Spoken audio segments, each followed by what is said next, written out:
শান্তিপূর্ণ ও টেকসই প্রত্যাবাসন ছাড়া রোহিঙ্গা সংকট সমাধান সম্ভব নয় বলে মনে করেন বিশেষজ্ঞরা। এজন্য গণমাধ্যম ও আন্তর্জাতিক সম্প্রদায়ের সহযোগিতা দরকার মনে করেন দুর্যোগ ব্যবস্থাপনা সচিব।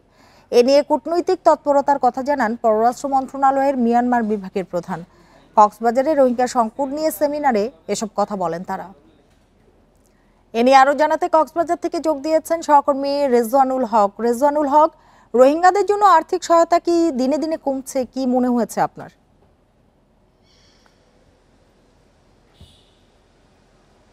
দেখুন, আমরা 2 দিন ধরে কক্সবাজারে আছি এবং এখান থেকে উখিয়ায় রোহিঙ্গা ক্যাম্পগুলো আমরা পরিদর্শন করেছি। আমরা বেশ কয়েকটি ক্যাম্প পরিদর্শন করেছি, সেখানে তাদের জীবন জীবিকার যে অবস্থা সেটি আমরা পর্যবেক্ষণ করেছি।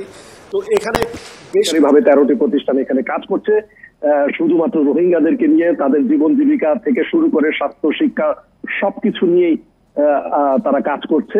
সেখান থেকে আমরা যতটুকু জানতে পেরেছি, আজকে রোহিঙ্গাদের সংকট ও প্রত্যাবাসন নিয়ে একটি সেমিনার হয়েছে। সেখানে কমনওয়েলথ জার্নালিস্ট অ্যাসোসিয়েশন, RRRC এবং ব্র্যাকের সহায়তায় এই সেমিনারটি সম্পন্ন হয়েছে। সেখানে অনেক আন্তর্জাতিক বিশ্লেষক থেকে শুরু করে সম্পৃক্ত বিভিন্ন সংস্থার মানুষজন এখানে উপস্থিত ছিলেন, সেই সাথে রাজনৈতিক ব্যক্তিত্ব সহ রোহিঙ্গাদের প্রতিনিধিরাও এখানে কিন্তু উপস্থিত ছিলেন। সেখানে আমরা যতটুকু জানতে পেরেছি যে 2017 সালের 25 আগস্ট থেকে ধারাবাহিকভাবে কিন্তু রোহিঙ্গাদের প্রবেশ ঘটেছে বাংলাদেশে এবং মায়ানমারের রাখাইন রাজ্যে ঘটেছে বাংলাদেশে এবং মায়ানমারের রাখাইন রাজ্যে যে পরিস্থিতি তৈরি হয়েছে সেটির পরিপ্রেক্ষিতে কিন্তু রোহিঙ্গারা কিন্তু এই দেশে প্রবেশ করেছে এবং এখানে আশ্রয় নিয়েছে।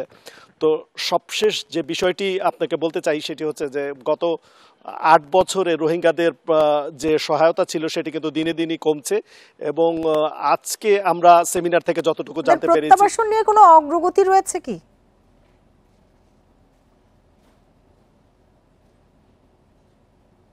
সেটির পরিমাণ একেবারেই নগণ্য। একজনের জন্য মাসে $12 অর্থাৎ 1488 টাকা বরাদ্দ রয়েছে, যার মধ্যে দিয়ে তার খেয়ে পরে বাঁচতে হবে এবং এই পরিস্থিতিতে আসলে একেবারেই কঠিন, একেবারেই একটি মানবেতর অবস্থা যেটি বিশ্লেষণ করা হয়েছে সেমিনারে এবং সেখান থেকে বলা হয়েছে রোহিঙ্গাদের প্রত্যাবাসন এবং রোহিঙ্গাদের শান্তিপূর্ণভাবে প্রত্যাবাসনের যে বিষয়গুলি আছে সেটি কিন্তু আন্তর্জাতিক সহায়তা ছাড়া অর্থাৎ গাজায় যেভাবে। রেজওয়ানুল হক, আপনাকে অনেক ধন্যবাদ আমাদের সাথে যোগ দেওয়ার জন্য।